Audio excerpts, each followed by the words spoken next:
Hello, welcome to the Imperfect Podcast, the podcast where we bring amazing people to talk about their imperfections. Hi, Natalie. Hi, Ziad. How are you? I'm very good, despite it being a Friday afternoon. Sorry for that. But it's imperfect, we're imperfect on the Imperfect I know, Podcast. no, So I'm so happy we're doing this. We've been talking about it for a while. So exactly. it's I'm so better now excited to have you. than never. Exactly. I'm so excited to have you here, Natalie. Really, it's a pleasure. As you mentioned, we've been talking about this for a while. And let me introduce you quickly, but then I will give you the very difficult task to present yourself in whichever way you want. But let me first say a few words about you because I've known you for maybe 25, 25. You're giving Yeah, away our age. 5 years. Wow. We've met in an airplane from Beirut to No, you Toulouse. saw me in an air. I saw you. Yeah, I saw you in the plane. And then you knocked at my door in the university, the engineering school we were attending. And then I told you, oh, the lady from the airplane. And since then, it became a very nice friendship that I really value. And I don't only value you as a person and a friend, but I also value you as a leader, because you've always inspired me in watching you growing and building stuff and systems and evolving and keep on doing the work despite the ups and downs and the challenges. And so on that, you are a real role model for me, and I'm really happy to have you here today. Thank you. Thank you. Your words touch me. And same back at you. For me, your family. I've told you that. So we're very blessed. I mean, there's a story I always tell that I heard when I was young in Australia, and it was a comedian, and she said God gave us the gift of choice so we can choose our friends, and then as penance for that gift, He gave us our family. Yeah. I love my family, so I have nothing to complain about. But this is all to say that it's been the most wonderful journey to being your friend for 25 years, and I'm so happy we get to do this podcast together. Yeah, imperfectly. So tell us more about you. Who are you? I am Ziad's friend. I'm sitting here in Switzerland, overlooking a beautiful lake called Lac Neuchâtel. And it was a series of beautiful coincidences and synchronicities that led me here. I never imagined that I will be in Switzerland. My journey started in Lebanon. I was born in the midst of the civil war. Between the age, I was there till I was 10 years old. And then we immigrated a few months before the war was declared over by the signing of a piece of paper, but we didn't know any better. So by then I was in Australia, and in Australia I spent 11 years between 10 and 21, which are the formative years. And that was a journey in itself. Immigration is hard.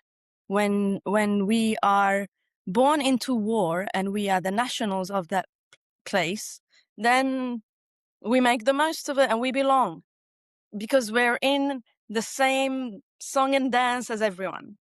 When we immigrate, we suddenly are a different class of society as immigrants, and that was a journey. And I think it was one of the reasons I never clicked with Australia, as grateful as I am for what it has given me. It gave me first world standard of living and quality of life, human rights, access to amazing opportunities, which then led me to the engineering school in France where I met you. Mm. And from there, I just continued to find opportunities and, despite the fear, overcome them. And and see whatever resonated in my body. I mean, I can describe it now, but at the time it was just fear and craziness and jumping off a cliff. And now I fully understand that it was really that resonance that felt good, that made me take these decisions, that led me to a global career. I had a corporate career for 12 years, mostly in oil and gas, where I built systems, as you said, being an engineer. And then another synchronicity led me to Geneva in a way to atone for my oil and gas sins. And I came to Switzerland 15 years ago now. This is giving away my age. And and I stayed. And here I am. And in Switzerland, it's been a journey. And it's been a beautiful one. I started my own company. I grieved my father. I grieved my dog, who you met, Yuki. Oh, yeah. And I grieved many relationships. So that's been a joy. And not to mention a job along the way. And finally, today, I could say I'm finally doing what I love in terms of complete alignment of my personal and my professional. And that gives me so much joy. And it doesn't mean that I don't keep doing what my company does, because that makes me happy too. It's just not 100% aligned with what I do. I'm now veering into more alignment with who I am, and to be able to serve and to help and to grow alongside people is something that makes me smile. And here we are on your podcast. Amazing, Natalie! What a story! Like I was like, even me who know you, it was interesting for me to hear this version of things, and really exciting stuff. But you know what, Natalie? We're here to talk not about beautiful and great things. We're really here to talk about the real stuff, you know, the real shit. Because it's imperfect, you can use this word. The good, the bad, So, and the ugly. so before we get to this alignment, and you know, like I'm so excited to ask you a lot of questions about what it means for you and how it manifested. Mm. But before that, I would love to know what is the biggest imperfection that shaped who you are today. Fear. If I was to microscope in, it was fear of displeasing, fear of not pleasing, fear of not fitting in. Because I definitely didn't, and I definitely don't. So I think the reason I'm aligned now is because I didn't care. But yeah, I think my biggest imperfection was wanting to fit in when clearly I didn't. Trying to force a square into a circle. Mm. And how did it manifest in your life? What were the tough teachings or along the way? I mean, I can tell you, for example, when I left Dubai, because I was working in Dubai in oil and gas. I mean, after Europe, I went to, after France, I went to the Netherlands, from the Netherlands to Dubai. In Dubai, I worked in Iran, in Iraq, in Nigeria, all the sexy locations, right? So Yeah. I got a very rude growth in my career with all the exposure I had. In parallel, I was living in a way a double life, and because I wasn't fully owning who I was publicly, and so I felt it in my bones, literally in my body. I had phantom pains. I remember when I was flying. I used to fly a lot every month to do my MBA in Singapore, my Chicago MBA, and I used to have to wear a neck brace.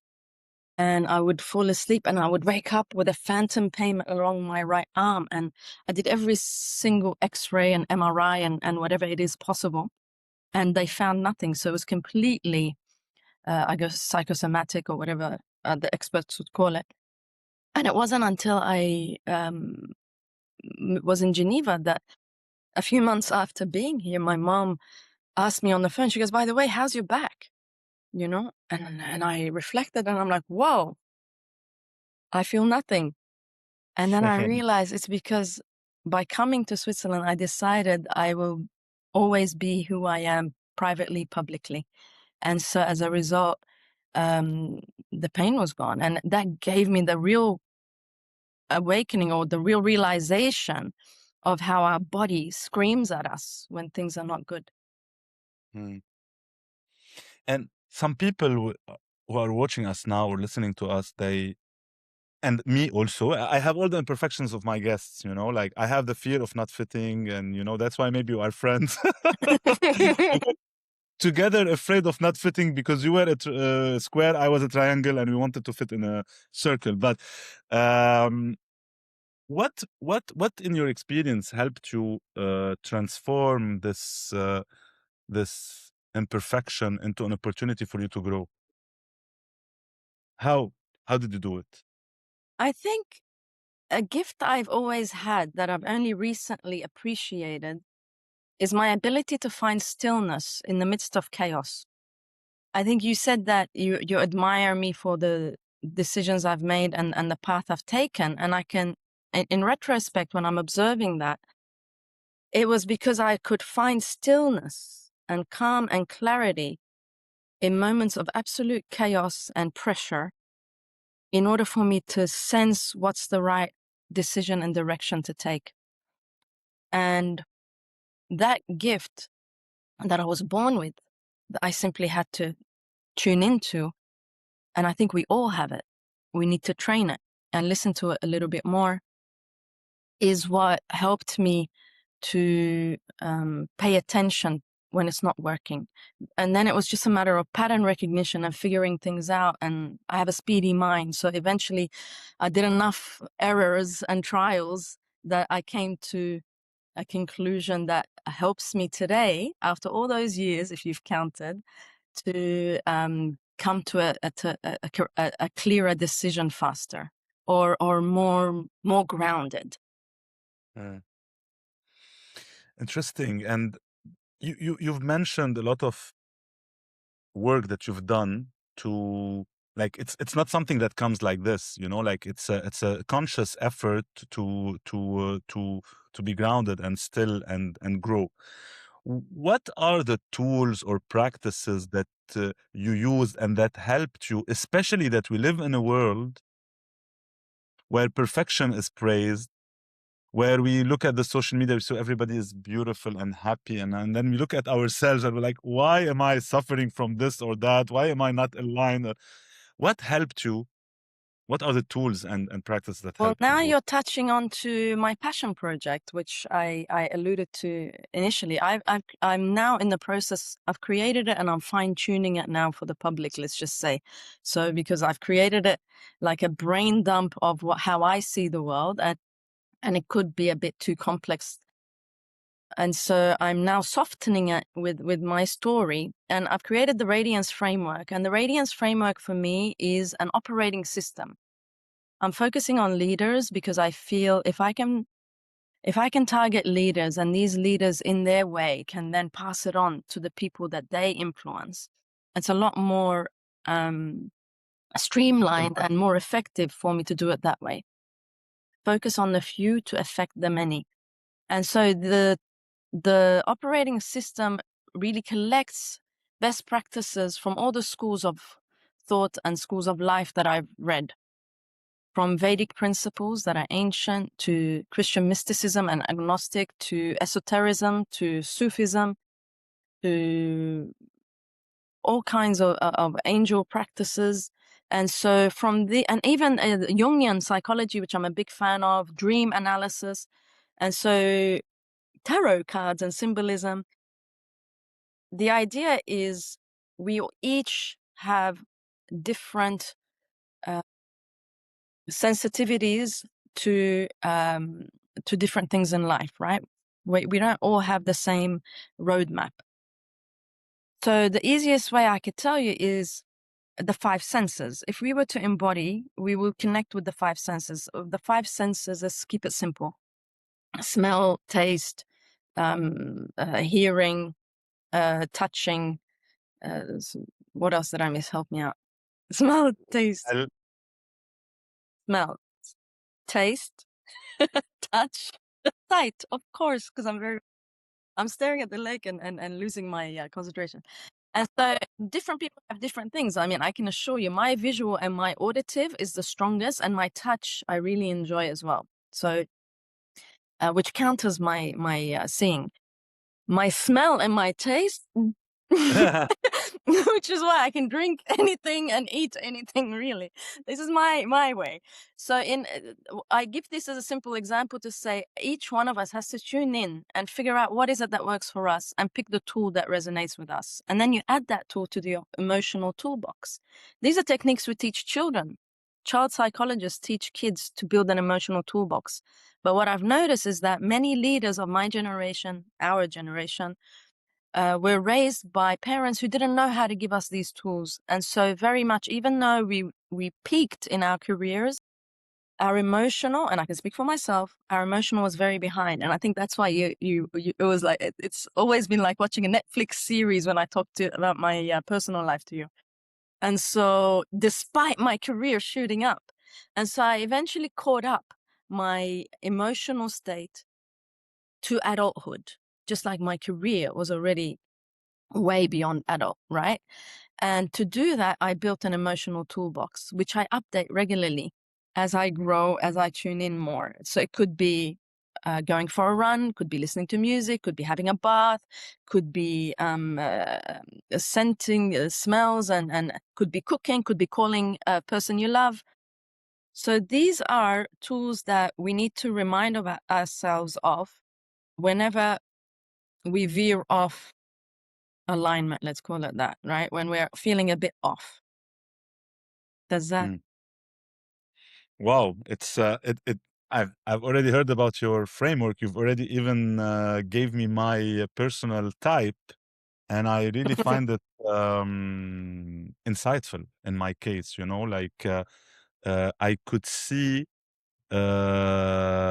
patterns that I probably not fully aware of, and seeing them on a paper and talking about them with you like helped me acknowledge them and address them in a much efficient way, you know.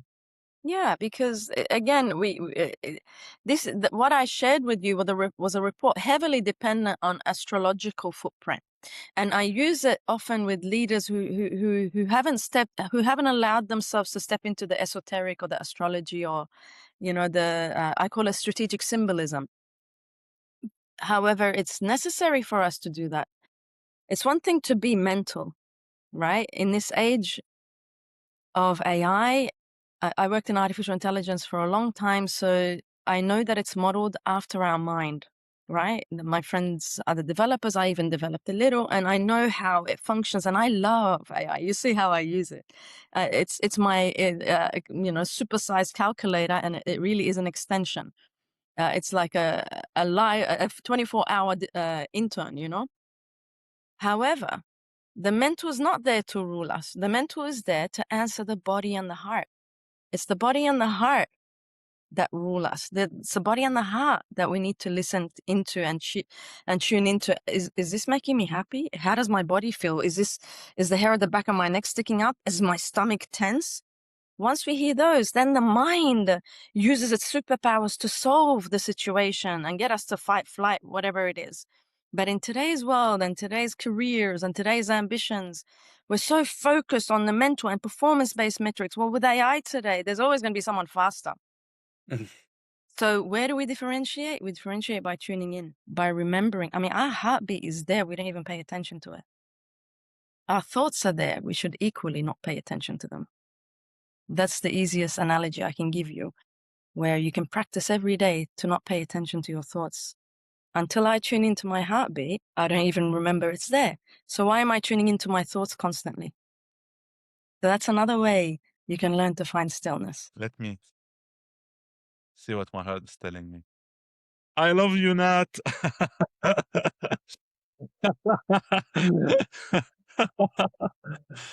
Natalie, it's beautiful. I think what I really like in what you're presenting is and in you, and I think I find myself a little bit in this also, is that we have one foot in the real world, in the business world, in the corporate world, and in the material world, and then we have one foot in the let's call it spiritual world, or everything that is not purely mental and scientific. Like I also come from a background where science, like when I was like, for me, when I was younger, like everything had an explanation, everything was, there is a way to do everything, and if you don't find this way, you're fucked. And I was like, oh, is this the right way? Oh, guys, there's no right or wrong, like, and so having one foot here and one foot there, is it for you an advantage or is it a burden? For me, it's a complete advantage. Because my qualities that I'm good at is bridging. But I can see how for some people, they prefer to focus and they prefer to be in one corner and get to know it and master it, and that's okay too. Then it's my job to translate them to others and vice versa. That's kind of what I do anyway. So for me, it is a massive advantage, but I can also see how for others it's not. I think we need to really understand ourselves and play to our strengths. What did you have to let go to be who you are today? I had to surrender. I had to come full circle in my faith. I was raised very faithful in Lebanon as a Maronite, and I was a very good girl and did what my parents told me to do and everything. And then as I left home at 21 and then discovered the world and made my own analysis and trials and errors and the rest of it, I stayed faithful in my way. I always had the faith, but I did lose the volume of it. And very recently, as recent as this year, after I've done everything, and you get to a point where you've checked every box and still something's missing, and then you realize actually what's missing is to surrender. What's missing is to really go back to that faith that you were raised with, whatever religion, whatever belief system, nature, esotericism, I don't know, but find that point outside of you, that higher power, and surrender to it and just relax. You're going to keep breathing anyway. And I think that took me a long time to get to. And hopefully I can maintain it. And I'm working on it. And for that, you need your daily practice. I started my daily practice around 15 years ago, and I've mastered it and tweaked it and adjusted it as I go. But what I mean by that is you need to practice and repeat every day. You have to give yourself 10 to 20 minutes every morning or evening or midday or whatever to just check in and say, how you doing today? And then do whatever techniques out of your emotional toolbox to just ground yourself while the noise is happening around you. You find that anchor point. And when you do that repeatedly, add up those 10 minutes over 15 years. And that really, really makes it faster for you to come back to self in those moments of high pressure. And surrendering to an outside force helps you also ride the wave.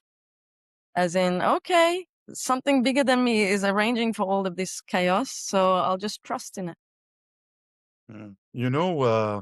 Even the surrendering techniques, or, like, let's call it mindfulness meditation, breathing, even those have been twisted to become a trend, and that people like, I know people that are meditating and doing breath work for 20 years, and I still angry, and what's the secret of like, in your case, how did you manage to go to the essence of these practices and not stay on the surface? In my case, I think it was grief. The loss of my father, the loss of people in my life, the loss of my dog that I associated with so much. She was inseparable of me. Everyone associated me with her. That grief, that identifying with someone and attachment to someone or something, and then losing it and having it cut and then having to rebuild your identity following that loss, quickly filters out the crap and quickly forces you to size you in a way relative to the universe, relative to the drama that you may be addicted to and love and feed off. And I don't know if I was spiritually bypassing as such, because like I said, I thankfully am able to connect to myself quite quickly since I'm a child. So when I was practicing, I was very connected. For me, it was the daily practice. For me, it was really getting that routine. For others who have the routine, but I think it's about checking in. It's about having the courage to really look at yourself in the mirror, to really be accountable for what's happening to you. It's on you. That person did something, you can walk away. That event happened, you can grieve it and move on. So for me, that's why I say grief, because once I mastered grief and I let myself cry through it, when it happens enough times, you practice it, you know it will get better, and you know you just have to go through the pain and not prolong the suffering, because suffering is our choice and pain hurts, but it passes. Hearing you now, because I totally agree with you, and I think the painful experience, or the crisis, as I call it, in my life was the period where I progressed the most. And while I hear you talk about grief, I kind of say to myself, "Oh, I wish I have another crisis now so that I can reboot this," because That's the adrenaline. That's the adrenaline addiction. yeah, because I think life sometimes, when we go again in our comfort zone and we go, we take again our, like, I wouldn't say autopilot mode, because I think when we are awake and aware, it's very difficult to, even when we are on autopilot mode, we see that we are on autopilot mode. But I mean that it is easy also sometimes in life to just say, okay, I'm gonna enjoy the materiality of life, and I'm gonna just go with the flow, etc., etc. And then suddenly we found ourselves again trapped in our own patterns and programs, and then it will be much more difficult to go back. So I think it's a little dose of crisis every now and then is welcome. No? It keeps us on our feet. It's a little wake Yeah. up, little nudge. And in a way, if you really want to take it a step further and create your own reality, sometimes you're attracting it because you need that little nudge. Sometimes Yeah. you're skating a little on the edge to have a bit of a drama to just snap you back into it. The thing about seeking alignment and finding alignment is it gets boring because you're zen all the time. So it's nice to step back into drama every now and then. It's what makes us human. So I enjoy it. And I got enough people around me to bring it into my life, so I'm not too worried. I was on the bike yesterday, and a guy, and like he clearly crashed me, and he was going from the other side, and he was shouting, and I was like looking at him. I was in a hurry, I was looking at him, and I didn't know what he wanted, like why, like, okay. And then he continues, and then I asked him, and he tells me, yeah, looking at you, I know that you're saying you are right. I told him, I'm not saying anything. I'm not saying even who is right. I just see that we just hit each other. And then he continued, and I said, okay, what do you want? He told me, I want an apology because no, no, no, no. I said, okay, I'm in a hurry, so sorry. And then just I left and I continued my way. And like a couple of years ago, I would have never done that. I remember Months ago, and maybe also even if I was not in a hurry and I was not in this moment very calm, I wouldn't have reacted this way. But when I was biking, then after that, I was like, wow, it's his fault. Why did I let him do this? And then I was talking to my ego internally and saying, hey, but at the end of the day, you just continued your ride. You are not nervous, and probably he has a lot of issues. Like he's fighting a battle I know nothing about. So keep on going in your way, and it's so powerful, but it can become boring if you do it all the I mean, time. yesterday that was an example of surrender. Yeah, yeah, You yeah, didn't want to activate the ego and you just let it go. Well done. yeah. Yeah, thank you. I'm so proud of myself. Would you have imagined 25 years ago us having this kind of conversation? Man, 25 years ago when we met, I had no idea. I was just, it was my first year of freedom. You know, You were talking to me about your lover all the time, you know, the canal. we met a few weeks after I left home, my father's home, where I'm meant to only leave to my husband's home. You know what I mean? That's the kind of upbringing I had with the Lebanese diaspora. So no, no, no. When we met 25 years ago, I was just in it for the life and the experience, and I was like eyes wide open, experiencing life and loving it. It was a beautiful period. Yeah, it's part of the journey. I think we cannot say, "Oh, why did I do this? How did I do that?" I think everything we do is part of the journey, and we enjoy it in the moment, and we learn from it, and we grow from it. Even if it's challenging and crisis or grief or whatsoever, I think we are the sum of everything we lived. You know. Yeah, but I did know 25 years ago we will be talking now. Yeah. Yeah, because I think the connection we had even then, it was it was really still is. I mean, we cannot speak. Sometimes we didn't speak for months. I think. Yeah. Look, Yeah. Yeah. it didn't Yeah. matter. We just knew. You know, Yeah. check in with the text every now and then or whatever, and yeah. Mm, So some people are in our life for a little chapter, like the person who triggered for me to come to Switzerland. And some people are in our lives for hopefully till we die, until we pass to the next life, right? Or next adventure. yeah. Yeah, it's funnily said that like when you spoke about the person for whom you are in the cause of you being in Switzerland, you know, some people in our lives are accelerators and they make us suffer a lot.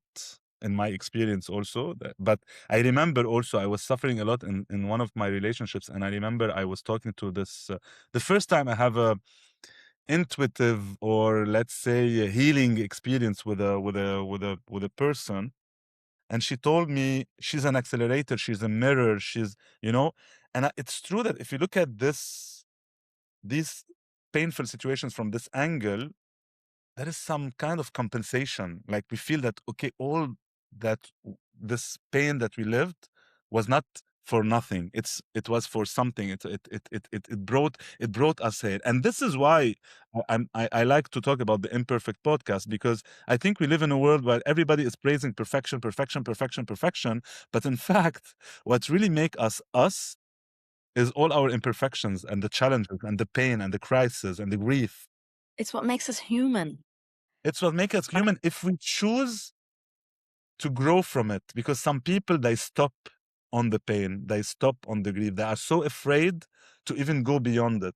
And I really would love to help anyone see that beyond every challenge or beyond every imperfection, there is a lesson and there is growth. Yeah. I think people see that. I think it's a bit like you want to lose weight, but you got to go to the gym. And you know Yeah. you got to go to the gym. Or and, stop eating. and it's not just about showing up and, you know, cycling a little, which I'm guilty of. No, you got to go. You got to find Yeah, yourself you a cannot go workout. and take a coffee in the gym and say, okay, You got to get a trainer. They got to teach you what to do. You got to pull them up. You got to, So it's yeah. similar, like anything worth having is hard work. Same in our career. I mean, everything we've achieved, we've worked towards. The difference is you have to enjoy it. You know, it could be fun being on the treadmill, and you can turn it into something fun, not into some suffering, right? So yeah, that's why life is also about timing. We got to be ready for it, right? Not really. Let's go back to this aligned person. Like if I meet you now in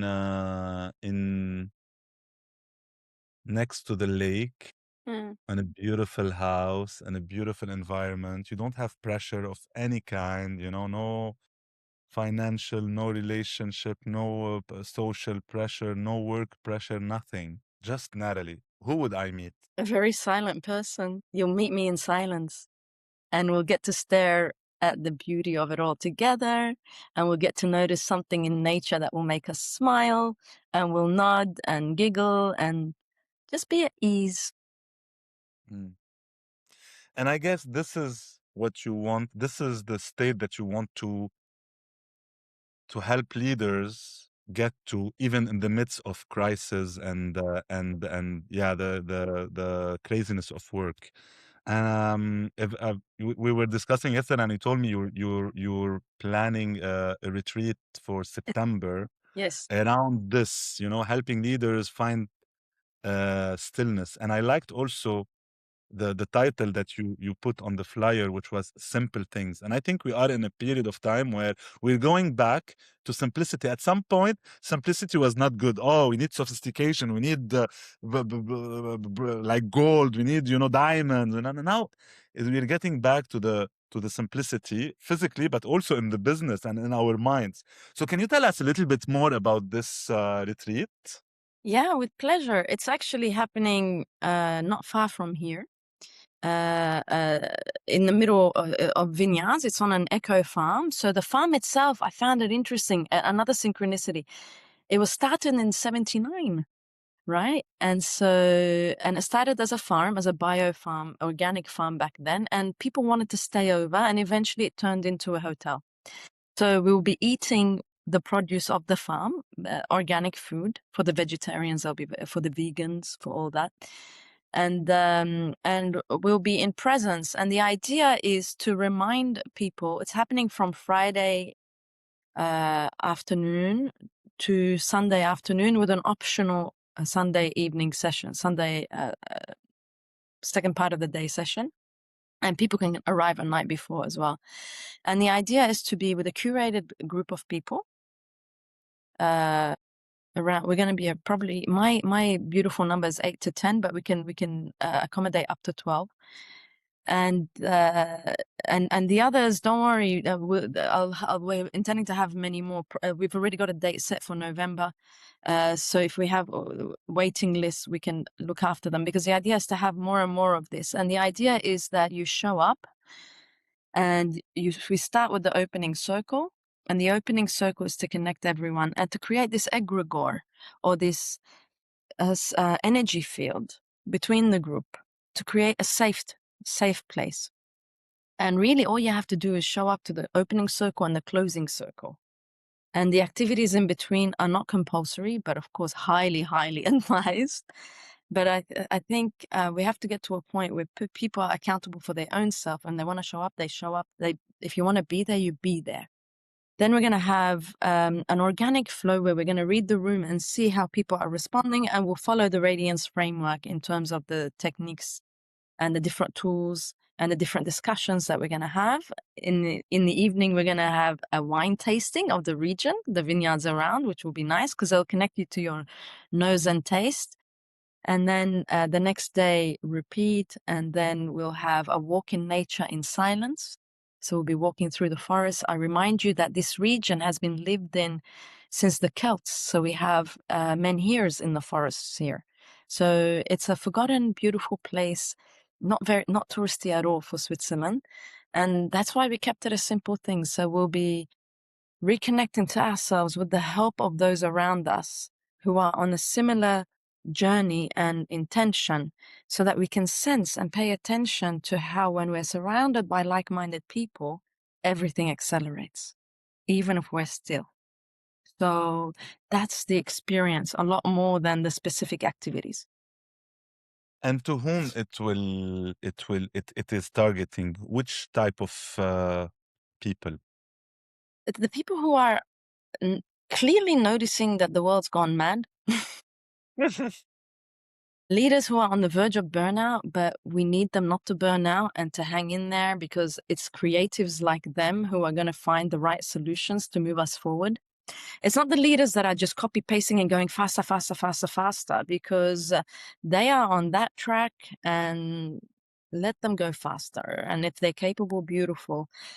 Those who are thinking something's off, I can't put my finger on it, something's off, then they can come, because then the idea is we can help them fine-tune their listening skills and observation skills into themselves, into their intuition, in order to figure out what is off, and to stand strong with their conviction and with their creative ideas on how to solve the situation that they're in leadership, be it leading a family, be it leading a company, be it leading a community. So we're all leaders. The idea is to identify as one and to understand that I am the source of energy for a constellation of people. So that's who we're targeting. And what would they expect getting out of the retreat? They will have a shift of mindset. So they'll be entering exhausted or skeptical or knowing it all. And then there's going to be so many differences of experiences that, whether they're consciously or subconsciously, that after 48 hours, they'll come out with a shift, with a clarity that they will have. And not to mention, What I like about the retreat is like we see more and more retreats about you come, you have 1, 2, 3, 4, and then you'll get out with 1, 2, 3, 4. And in the approach that you are describing, and what I hear from what you're saying is that you will not give the answers. You will just create a space for these leaders and give them tools so that they can find their own answers. Because right? I'm not one. I love giving answers. You know how opinionated I can be. No, of course, I'll give an answer, but I'll be clear that this is the answer according to Nathalie. Yeah. What is the answer according to Ziad? So I'm happy to give answers, but it's my answer. Find your own. Exactly. So if it helps inspire, with pleasure, let me be inspirational. Wait, Natalie, let's do this. Why don't you offer a special discount for the people who are watching us now and are interested in coming to the retreat? What do you think? Thanks for putting me on the spot. But no, pleasure. With pleasure. Now that you've So mentioned, guys, I will put the details in the description of the podcast. Natalie is she will give us I'll extend the early. 50%. No, I'm kidding. We will put all the details and the discount code in the description. And I'll be there. It's 25 to 27 September. I really encourage anyone who would like to connect more with their true The self. nearest airport is Geneva, an hour away, or Zurich, 2 hours away. Okay, great. Let's go back to the podcast, Natalie. And the final question is usually a very tough one. Are you ready? Okay. Can you please tell us something that no one or very few people know about you?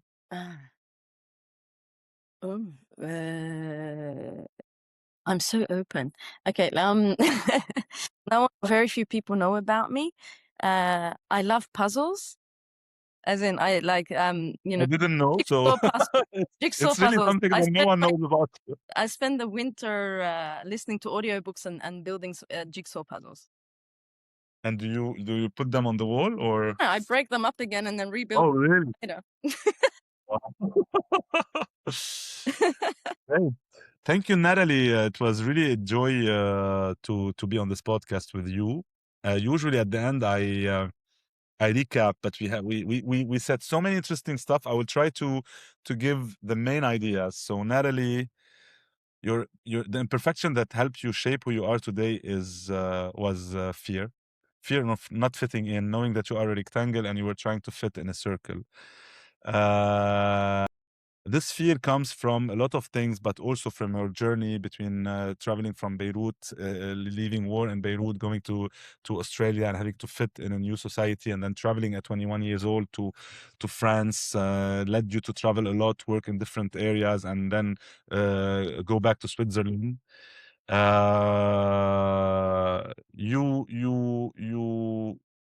What helped you shape the stillness that you have today is a framework that you call Radiance Framework, which is a framework that give you the toolbox of the emotional toolbox, not only the mental toolbox, because it's all about balancing the two. And it's true that we come from a generation where our parents didn't have this to give it to us, like the emotional capabilities. We spoke also about who you would be if you were in a very peaceful place. You would be a very silent person that appreciate to look at the nature and things around you. And we spoke about um تذكرتها ورجعت نسيتها. هيدي بعمل لها كات. اسمعي ايش كان بدي اقول. Finding stillness. Where before we speak about silence. Okay. Yeah. Okay. Then I asked you what did you have to let go of to get to the alignment, internal alignment that you have, and you had to surrender to what is, surrender to who you are, accept yourself and surrender to who you are and to the event that are out of your control. To a higher And the higher power, yeah. And you describe yourself as a bridge between the physical and the corporate or business world and the more spiritual world, and that you are trying to bridge those and get more and more in alignment with who you are. And we finally finished by talking about an amazing retreat that you are organizing on the 25th to 27th of September next to Geneva or Zurich, the two close airport, and targeting leaders who are seeking stillness and simple things. And you promise that you will give our audience a special discount for this retreat. And I was very shocked when I knew that you are a fond of puzzle and that you construct these. But now that you're saying, I remember once I was talking to you and you told me I'm building this Yeah, puzzle. Yeah. exactly. So Nathalie, thank you so much. It was really a pleasure to have you both Thank you, personally and Ziad. as a host of the You're podcast. doing a fantastic job. I'm so proud of you, and thank you so much. And your voice is needed, so keep it talking. Thank you, Nathalie. And please, guys, we're here, the Imperfect Podcast. We're on YouTube, Spotify, Apple Podcast. We're on Instagram also. We need your support. Like, share, comment, subscribe. So thank you so much. Ciao. Ciao, Nathalie. Bye bye.